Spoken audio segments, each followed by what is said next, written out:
بسم اللہ الرحمن الرحیم۔ سورۃ الضحیٰ کا اس کا جو شان نزول ہے وہ یہ ہے کہ کچھ دنوں کے لیے، ایک تو بالکل شروع میں جو رک گئی تھی فترت وحی، اس کے علاوہ پھر ایک موقع آیا ہے کہ کچھ عرصے کے لیے بہت دن گزر گئے تو جبرائیل نہیں آئے اور آپ کے اوپر ایک شدید قسم کی جو ہے وہ پریشانی طاری ہو گئی۔ کچھ لوگوں نے بھی طعنہ دینا شروع کر دیا، کچھ عرصے سے محمد تم نے کوئی نئی وحی نہیں سنائی، کیا ہوا تمہارا شیطان کیا چلا گیا بس اب؟ کوئی ایسا بھی بتایا گیا کہ ایک دفعہ کئی راتوں تک آپ رات کو اٹھے نہیں، تو کہا وہ تمہارا شیطان تمہیں چھوڑ گیا ہے۔ کوئی ساتھ کے رہنے والی عورت جو تھی کہ رات میں نے سنی نہیں تمہاری کوئی پڑھنے کی جو تم پڑھا کرتے تھے، شاید شیطان تمہیں چھوڑ گیا ہے۔ خود آپ کو جس قدر ایک اشتیاق رہتا تھا کہ وہی آئے اور آپ کی وہ روح کو جو ہے مزید اور غذا اور تر و تازگی جو ہے وہ مسلسل ملتی رہے، اس کی وجہ سے یہاں تک آتا ہے کہ حضور فرماتے ہیں کہ اس درجے میں رنج اور غم میں تھا کہ میں سوچتا تھا کہ میں پہاڑ کے اوپر چڑھ کر اپنے آپ کو گرا دوں۔ بربنائے طب بشری، اس درجے حضور کے اوپر جو ہے یہ شاخ گزر رہا تھا کہ وہی کیسے بند ہو گئی۔ اور اس میں یہ بھی تھا کہ اللہ ناراض تو نہیں ہو گیا، کیا مجھ سے کوئی خطا تو ایسی نہیں ہو گئی، یہ سبب کیا ہوا ہے؟ یہ ہے وہ کیفیت کہ جس کے اندر یہ آیتیں نازل ہو رہی ہیں۔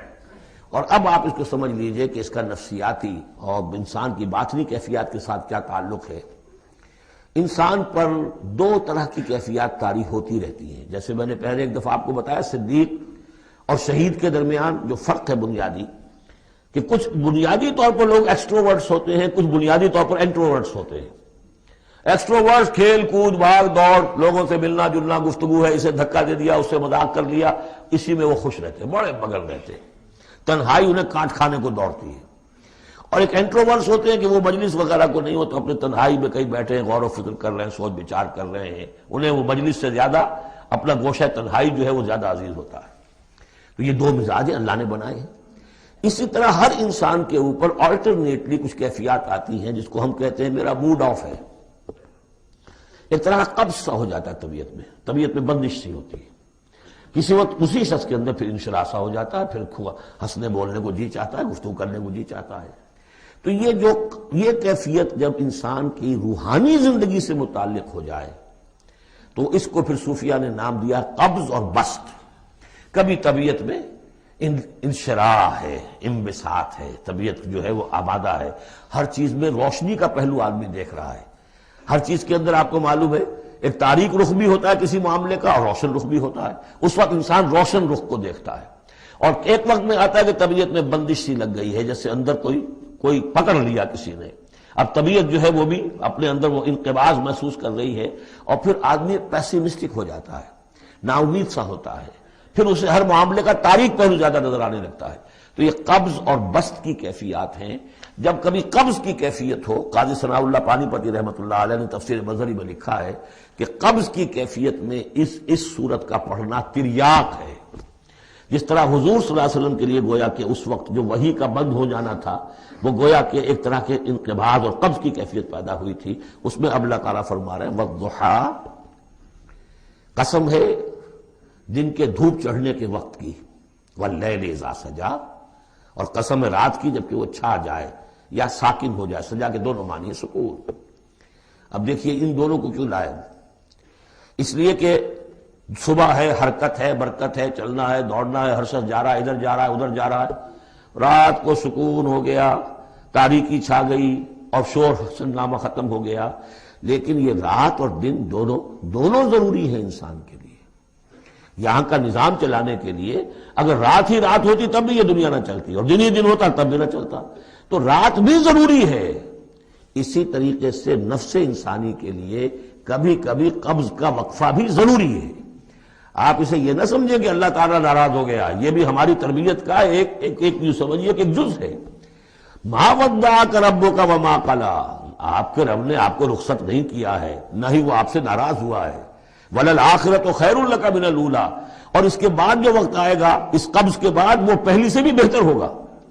اور میں حیران ہوتا ہوں کہ کیسے غالب نے وہ بات کہی ہے کہ جو بالکل ترجمانی ہے اس کی، رکتی ہے میری طبع تو ہوتی ہے رواں اور، یعنی یہ کہ جب میری طبیعت کے اوپر کبھی کبھی رکاوٹ سی آ جاتی ہے، اب شعر جو ہے اچھے نازل نہیں ہو رہے، لیکن جب وہ رکاوٹ سے میں نکلتا ہوں، اس قبض سے نکلتا ہوں، رکتی ہے میری تباہ تو ہوتی ہے رواں اور، اس لیے کہ اس قبض کے بعد جب مرحلہ آتا ہے انبساط کا اور انشراح کا تو وہ ایک قدم آگے ہوتا ہے آدمی، اس پہلی کیفیت سے ایک درجہ جو ہے اس کا بڑھ چکا ہوتا ہے۔ وَلَلْآخِرَةُ خَيْرٌ لَكَ مِنَ الْأُولَىٰ، یقیناً پچھلی ہر گھڑی، ہر ساعت اور ہر قبض کے بعد آنے والا انبساط آپ کے لیے پہلے سے اونچا درجہ لے کر آئے گا۔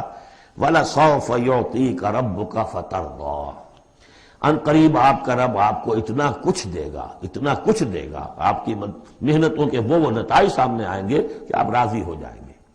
اب دیکھیے پچھلی صورت ختم ہوئی تھی وَلَسَوْفَ يَرْضَىٰ، یہاں ہے وَلَسَوْفَ يُعْطِيكَ رَبُّكَ فَتَرْضَىٰ، صرف ضمیر کا فرق ہے، کیونکہ صدیق پر وحی نہیں آتی براہ راست خطاب نہیں کیا جا سکتا، وہاں وہ صیغہ جو ہے وہ غائب کا ہے وَلَسَوْفَ يَرْضَىٰ، اور چونکہ نبی وہ ہے جس پر وحی آ رہی ہے، براہ راست مخاطب ہے، تو وَلَسَوْفَ يُعْطِيكَ رَبُّكَ فَتَرْضَىٰ، آپ کا رب اتنا کچھ دے گا کہ آپ راضی ہو جائیں گے۔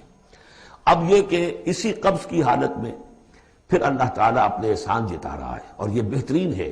کبھی طبیعت پر ڈپریشن ہو اس طرح کی اور قبض کی کیفیت ہو تو آدمی یاد کرے کس کس مرحلے پر اللہ نے میری دستگیری فرمائی، کن کن مراحل پر اللہ تعالیٰ نے مجھے مشکلات سے نکالا، اس سے وہ حوصلہ بڑھتا ہے۔ اور اس کو بھی سمجھیے کہ اسی انداز میں الم یجد کا یتیما فآویٰ، یہ سیرت النبی کے بڑے اہم حصے ہیں جو اس میں آ گئے ہیں۔ آپ کی پیدائش یتیمی میں، پوسٹیومس چائلڈ، باپ تو پہلے فوت ہو چکا ہے، دادا ہے 2 سال کی عمر میں وہ بھی گئے، پھر 6 سال کی عمر نہیں 6 سال کی عمر میں والدہ گئی، 8 سال کی عمر میں دادا گئے، اور وہ یعنی جو آپ نے دیکھا ہے ابتدائی زمانہ زندگی کا تو وہ یتیمی کا۔ الم یجد کا یتیما فآویٰ، کیا اس نے اے محمد آپ کو نہ پایا کہ آپ یتیم تھے، پھر پناہ دی، آپ کے لیے بندوبست کیا، دادا کے دل میں جو شفقت ڈالی، پھر آپ کے تایا زبیر کے دل میں جو شفقت ڈالی۔ بدقسمتی سے ہماری تاریخ میں چونکہ بہت زیادہ عمل دخل رہا اہل تشیع کا، تو عبد المطلب کے بعد فوراً ابو طالب کا نام آتا ہے، حالانکہ یہ غلط ہے تاریخی اعتبار سے۔ عبد المطلب کے بعد کافی عرصے تک زبیر جو آپ کے تایا تھے وہ سرپرست تھے، پھر ان کے انتقال کے بعد ابو طالب کا معاملہ آیا، لیکن ان کو بیچ میں سے غائب کر دیا گیا ہے۔ بہرحال اللہ تعالیٰ جو بھی کسی کے دل میں ڈالتا ہے، آخر ابو طالب کے دل میں محبت ڈالی تو کس نے ڈالی؟ وہ ہم پڑھ چکے ہیں سورہ طٰہٰ میں، وَأَلْقَيْتُ عَلَيْكَ مَحَبَّةً مِّنِّي، حضرت موسیٰ علیہ السلام کی موہنی صورت کے اوپر اللہ تعالیٰ فرماتے ہیں ہم نے اپنی محبت کا پرتو ڈال دیا کہ تمہیں دیکھنے کے بعد وہ قتل کرنے کے ارادے سے باز رہ گئے، ان کے ہاتھ شل ہو گئے، ایسی موہنی صورت اسے قتل کرنا۔ وَأَلْقَيْتُ عَلَيْكَ مَحَبَّةً مِّنِّي وَلِتُصْنَعَ عَلَىٰ عَيْنِي، یہ ہوا ہے۔ تو فرمایا الم یجد کا یتیما فآویٰ ووجدک ضالا فہدی، اور پھر جب آپ شعور کی پختگی کو پہنچے اور غور و فکر کا مرحلہ آیا، حقائق میں انسان کو سوچ بچار کا مرحلہ آیا، اور آپ کو دیکھا کہ آپ تلاش حقیقت میں سرگرداں ہیں، تو ہدایت دی۔ وہ آگے آ جائے گا، بہت قریب پہنچ گئے ہم، اقرأ بسم ربک الذی خلق، وہ مرحلہ جب آئے گا۔ وَوَجَدَكَ عَائِلًا فَأَغْنَىٰ، اور پایا آپ کو تنگ دست تو غنی کر دیا۔ کس طرح سے راستہ پیدا کیا ہے خدیجہ الکبریٰ رضی اللہ تعالی عنہا نے، جو بھی ان کے آپ کے محاسن دیکھے کتنی گرویدہ ہوئی ہیں۔ بڑے بڑے سردار قریش کے جو ہے ان سے نکاح کے خواہش مند تھے، انہوں نے خود جو ہے اپنی لونی کے ذریعے سے پیغام دیا ہے حضور کو۔ تو یہ ساری چیزیں جو ہے ان کی ساری دولت جو ہے وہ پوری کی پوری انہوں نے لا کر حضور کے قدموں میں ڈال دی ہے۔ وَوَجَدَكَ عَائِلًا فَأَغْنَىٰ فَأَمَّا الْيَتِيمَ فَلَا تَقْهَرْ، تو اے نبی تقاضے ان تینوں چیزوں کے کیا ہیں؟ ہم نے آپ کو یتیم پایا، پناہ دی، اب آپ بھی یتیم کے سرپرستی کیجئے، کسی یتیم کو اس کے اوپر کوئی جبر نہ ہو، سختی نہ ہو۔ وَأَمَّا السَّائِلَ فَلَا تَنْهَرْ، اور آپ جب کہ تلاش حقیقت میں سرگرداں تھے تو ہم نے آپ کو ہدایت دی، اسی طریقے سے اب آپ کو بھی کوئی شخص سائل بن کر آپ کے پاس آئے، سوال کرے، اسے جھڑکنا نہیں ہے۔ اسے جو بھی سائل دونوں طرح کے ہوتے، سوال کرنے والا کوئی علمی سوال اور سوال کرنے والا کوئی مالی مدد کے لیے۔